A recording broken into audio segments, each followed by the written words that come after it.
Kawan-kawan, jumpa lagi. Kali ini tentang investasi bodong. Investasi bodong itu kawan-kawan pernah dengar nggak? Orang kena tipu investasi bodong, kena tipu perjalanan umroh bodong. Kemudian ada penipuan di dunia maya, robot trading, binary option. Banyak kawan-kawan. Dari dulu kawan-kawan ada namanya split line lah yang bermodal website aja, buat program begitu di komputer, masukkan ke internet, kemudian di situ seakan-akan investasi. Ada lagi investasi emas dari mana-mana tapi di dalam komputer. Di internet. Begitu banyak lagi, ada investasi kurma, dan masih banyak yang ketipu sampai sekarang pun masih banyak yang ketipu kawan-kawan. Nah, supaya kita tidak tertipu investasi seperti itu, kenali dulu ciri-cirinya kawan-kawan. Ciri-cirinya saya saya buatkan sedikit ciri-cirinya. Karena sifat manusia itu adalah sifat serakah. Uang banyak ingin lebih banyak lagi, uang sedikit karena kebutuhan mendesak, takut nanti tidak ada uang lagi kan. Sifat kita ingin nambah uang.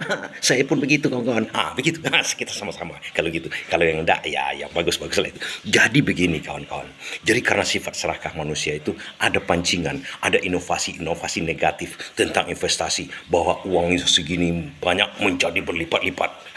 Ada lagi pengandaan uang seperti itu kan. Tapi begini kawan-kawan, yang diinvestasi itu seperti masuk akal, tapi tidak masuk akal. Bagaimana itu? Begini, ciri-ciri investasi itu yang memang betul-betul nipu. Ada janji-janji yang sangat manis, seakan-akan masuk akal. Kedua, banyak yang mempromosikan. Karena yang mempromosikan itu dapat fee. Fee. Tidak ada yang bilangkan begitu. Kemudian ada seperti bertingkat-tingkat dia, upline, downline, segala macamnya. Karena begitu orang menawarkan ke kita, ini ciri-ciri pertama, menawarkan ke kita.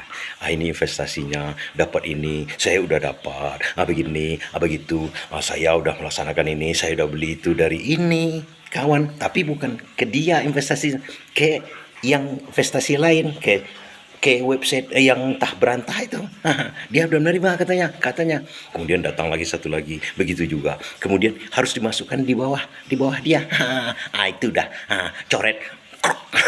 Kemudian kalau kita tilik-tilik, ya kita teliti, kita sidik, sebenarnya investasi itu harga dia pengembalian investasi itu udah jelas sebenarnya tidak masuk akal kawan-kawan.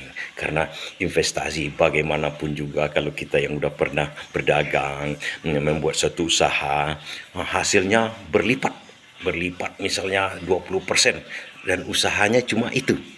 Kita bisa aja melihatnya itu, ini investasinya benar apa enggak. Apalagi di dunia maya itu udah jelas, misalnya ternak kambing, dalam sebulannya dapat sekian, pasti. Kata pasti ini sekarang persentasenya 10% per bulan, tuh coret. Itu dua sebenarnya yang harus kita cermati. Kemudian kita cermati itu kan, cek lagi kan, di mana tempat usahanya, nggak ada biasanya itu. Udah 3. Kemudian kawan-kawan, terakhir kawan-kawan, investasi itu biasanya ada batasnya. Misalnya investasi itu kalau udah tercapai sekian miliar atau 100 juta atau 200 juta, itu tidak akan menerima lagi sebuah investasi atau usaha. Karena udah cukup, nanti pembagiannya agak ribet lagi, dan tidak ada usaha itu yang terus-menerus menerima begitu kan. Ada batas tertentu itu dia tidak akan menerima lagi. Kalau ini terus menerus bisa aja. Itu kawan-kawannya, hati-hati di situ ya, jangan sampai kita terjerat lagi seperti yang lain-lain. Hati-hati.